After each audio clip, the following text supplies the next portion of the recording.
Siddhartha,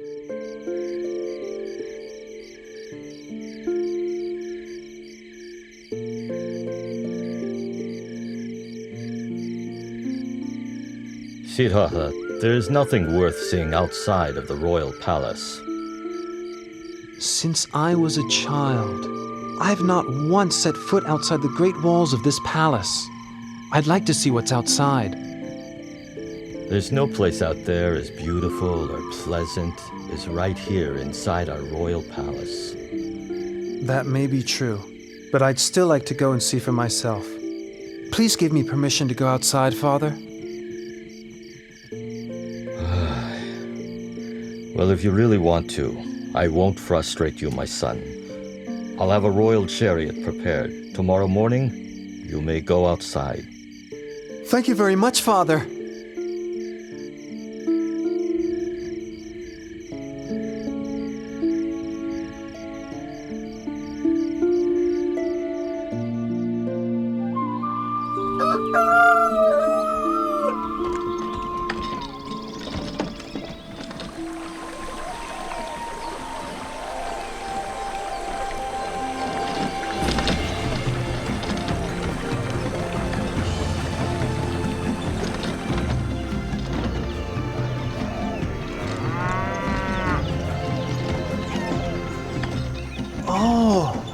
So this is what it's like outside the palace.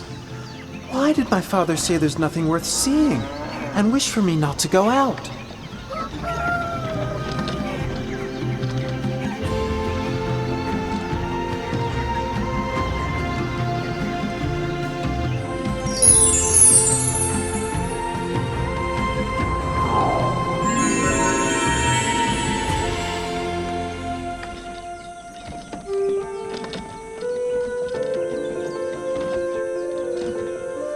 Chana, stop the chariot.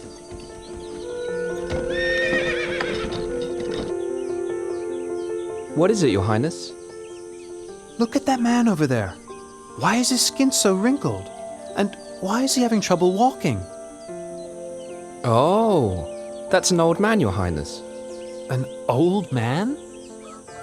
Everyone who lives for long enough will come to be like that man, Your Highness. Everyone must come to a state like that?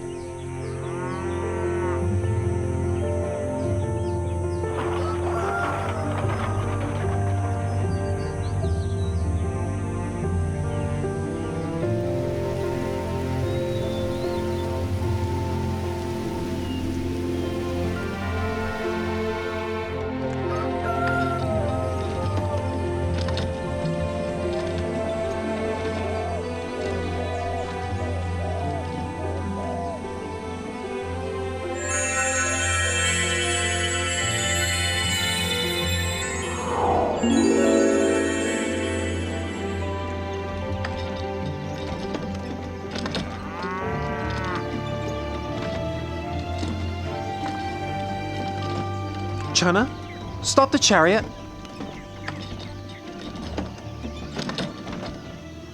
What is it, Your Highness? Why is that man sitting and shivering over there? He is sick, Your Highness. He is sick? Sickness is a natural part of life. We must all experience sickness, every one of us.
Your Highness! Your Highness!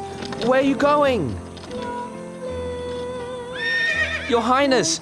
Please come back!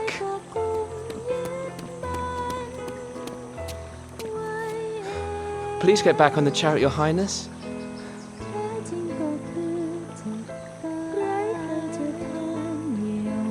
There's a man wrapped in that cloth, isn't there?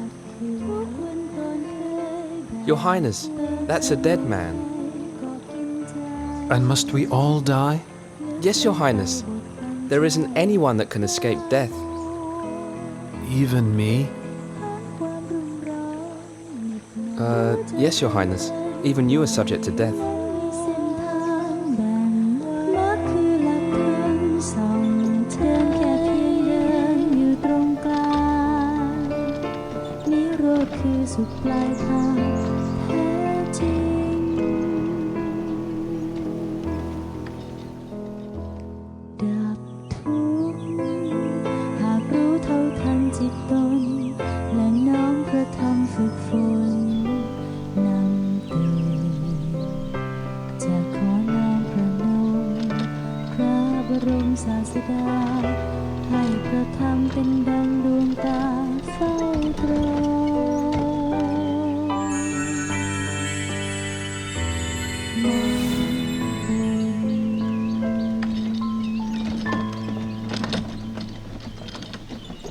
Chana, stop the chariot.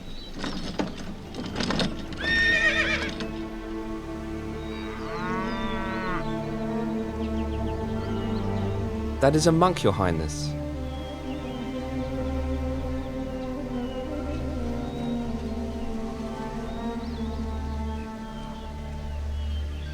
Oh, so calm and peaceful, composed and restrained, truly inspiring.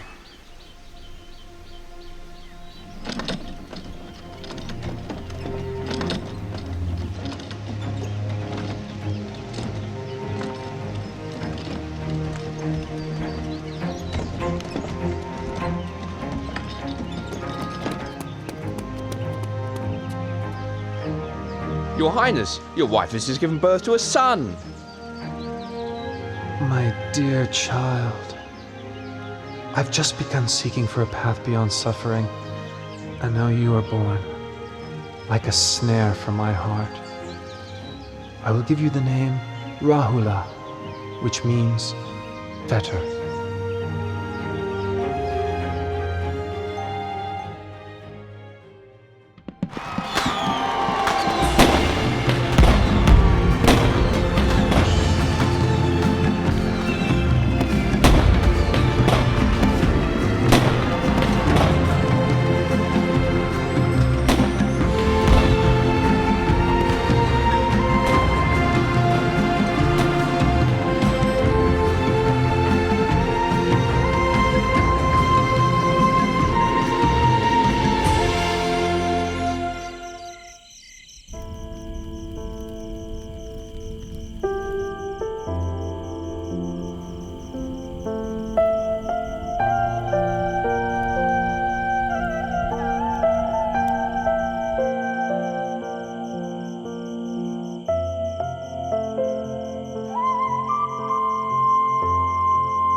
Yasodhara, you are as dear to me as my own heart.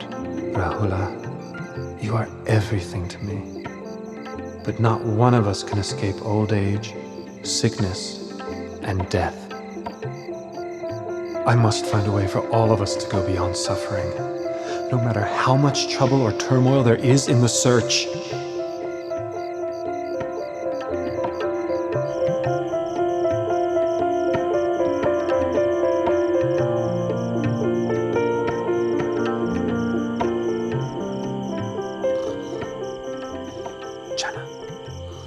Chana. Chana, wake up. Chana, wake up. What is it?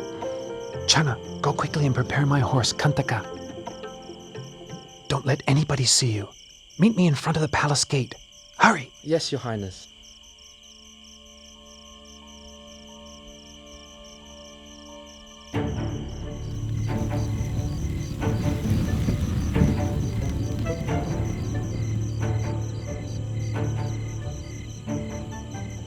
At the moment that Prince Siddhartha was leaving the palace gate, Vasavati Mara, the great deceiver, manifested. He was now worried that he could not use the prince's enjoyment of sensual pleasures to keep him under his control.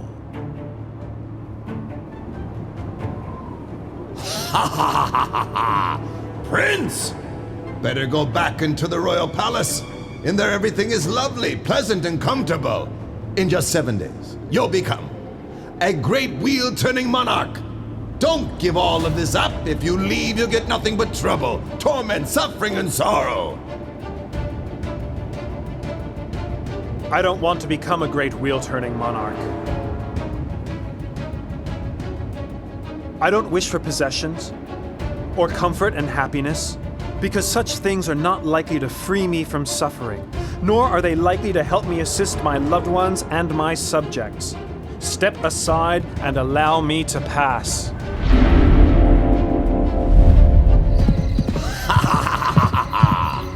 Do you think you can escape from my power? I'll be here waiting for you, you see? For a chance to overwhelm you with greed, hatred, and delusion. I'll follow you like your shadow. Let's see who will win this battle. Ha ha ha ha ha.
We've reached the river Anoma.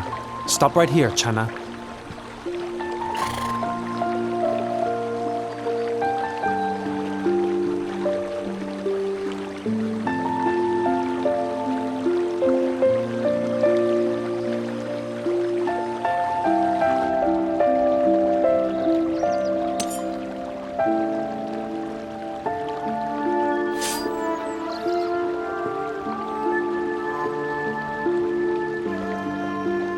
If I'm to attain to the supreme enlightened knowledge, may these strands of hair float away into the air. But if I'm not to succeed, may they fall to the ground right here.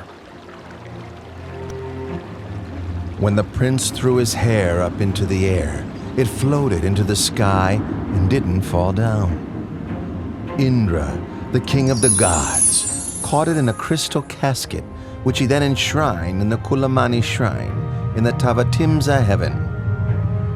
The Brahma Gatikara offered the prince the 8 requisites of a samana and received in their place the prince's raiment, which he installed in the Dusa shrine in the Brahma world.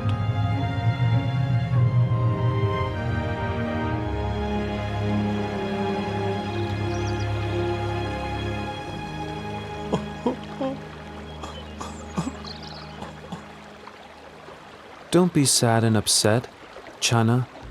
I'm doing this in order to seek the way out of suffering for all beings. You must go back and inform my father that I will not return to the royal palace until I have attained direct knowledge of the end of suffering.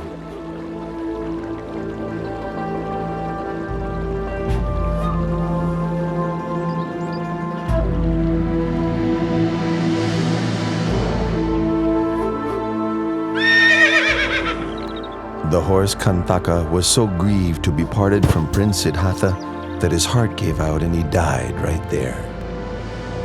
The power of his appreciation and gratitude to his master carried him to Tavatimsa heaven, where he was reborn as a god.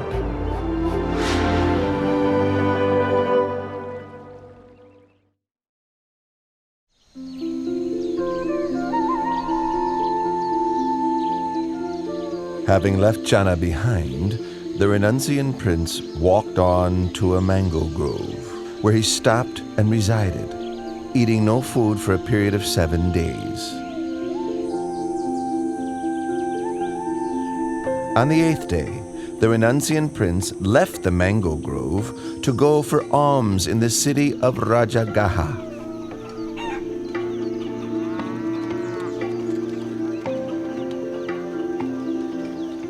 All the townspeople could see that this monk was different from other renunciants because of his radiant complexion and an effably calm demeanor.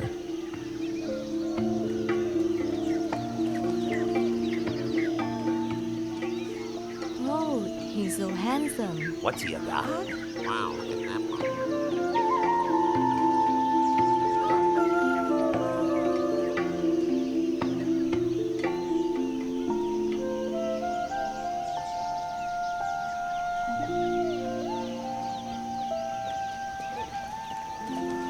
Wow, he's handsome, he's beautiful. That's amazing. Look at that guy right there. Wow, look at that. Look at him. Delighted, the people spoke to one another, praising the monk's splendor, saying that it was as if a god had descended from heaven for humans to see.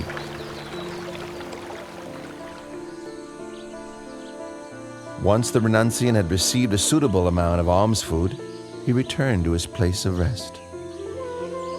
Sitting, the prince contemplated the motley food offerings within his alms bowl, all mixed together.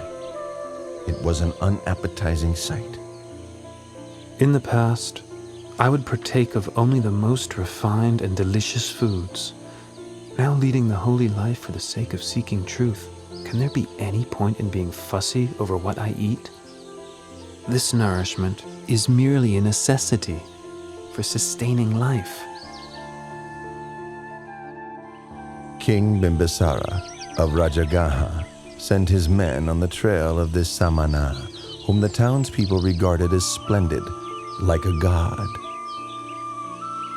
He then went to see the renunciant prince for himself. When King Bimbisara saw the dignified, peaceful demeanor of the young monk, he felt greatly inspired. Then, exchanging conversation with the Samana, the delight in his heart increased all the more. Due to his suspicion that Prince Siddhartha had left the palace due to a dispute with his relatives over the throne, King Bimbisara offered the throne of Rajagaha to the prince. But the prince refused the king's offer, having renounced his own throne, not due to a dispute, but in order to seek the way beyond suffering.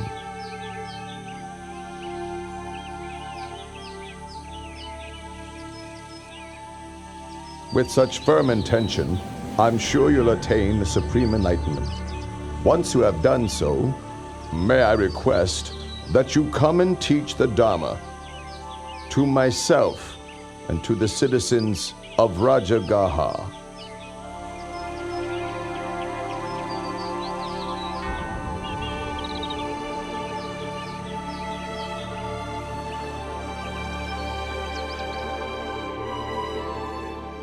The renunciant prince traveled on to the hermitage of Alara Kalama in order to study and practice under him. In a short time, he had learned all that his master could teach, and so then he traveled on to seek Udaka Ramaputta at his hermitage. Before long, he had come to the end of this teacher's knowledge too. When he asked about attainments beyond that which he had already been taught, Udaka Ramaputta could offer no reply, but instead offered him the leadership of the community.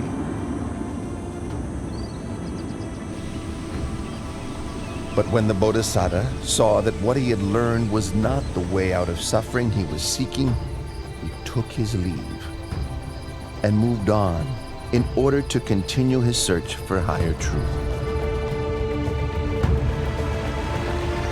The Bodhisattva came to Uruvela at Senanigama and considered the fresh coolness of its shady forest with orderly rows of trees and a river running through, located nearby to the village. It seemed a suitable place for him to continue striving for liberation, so he ceased his traveling and settled in that spot.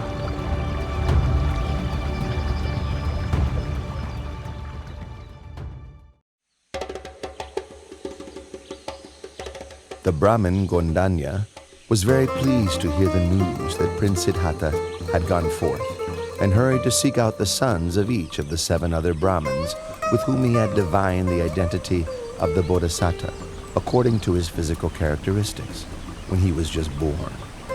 He managed to gather and persuade only 4 of these sons, and then together the 5 Brahmins left the household life and set off in search of the great renunciant.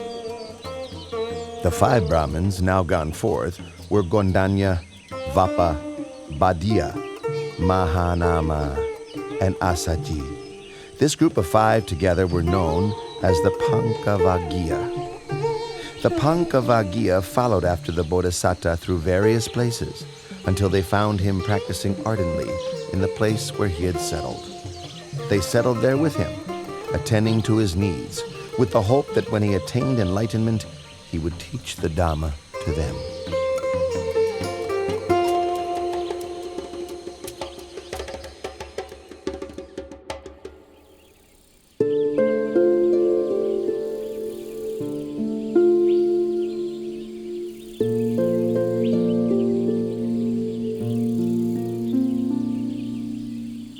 The renunciant prince was intent on seeking the path to enlightenment, so he took up 3 of the extreme ascetic practices that were favored by the practitioners of those days.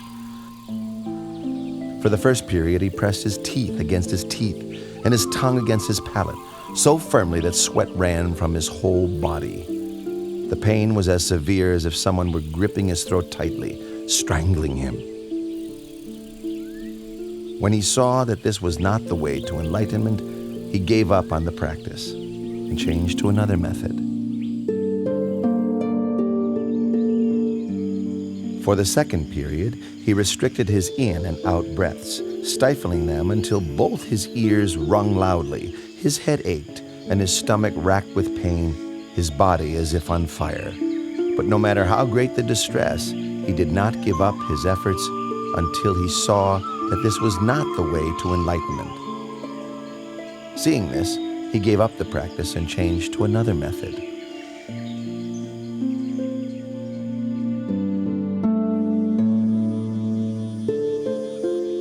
For the third period, he fasted until he was emaciated, wrinkled, his complexion discolored, his bones and sinews extruding. Exhausted of energy and suffering greatly, rubbing his hand over his body, the hairs stuck to his palm.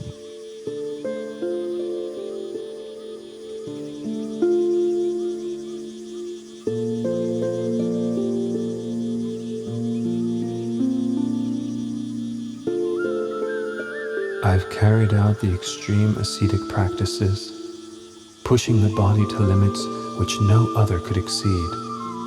Why have I not yet attained enlightenment? Or perhaps this path is not the way to liberation. The Bodhisattva is worrying and wondering about the path to realization. What's the best way to help him?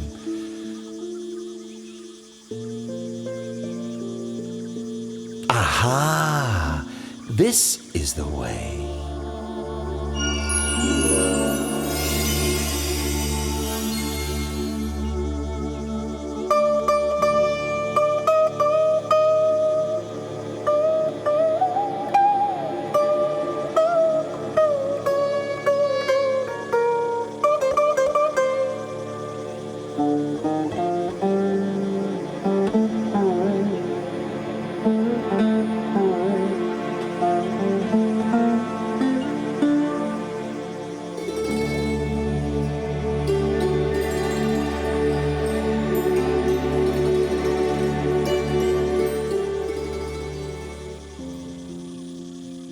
One string of that lute is too tight. A little pluck and it snaps. One string is too loose. When plucked, the sound is barely heard. One string is just right, not too loose, not too tight. When plucked, the sound resonates far and wide, sweetly. Oh, it is the practice of the middle way that leads to enlightened knowledge. But the current state of my body surely can't support efforts in developing the mind along the middle path of practice.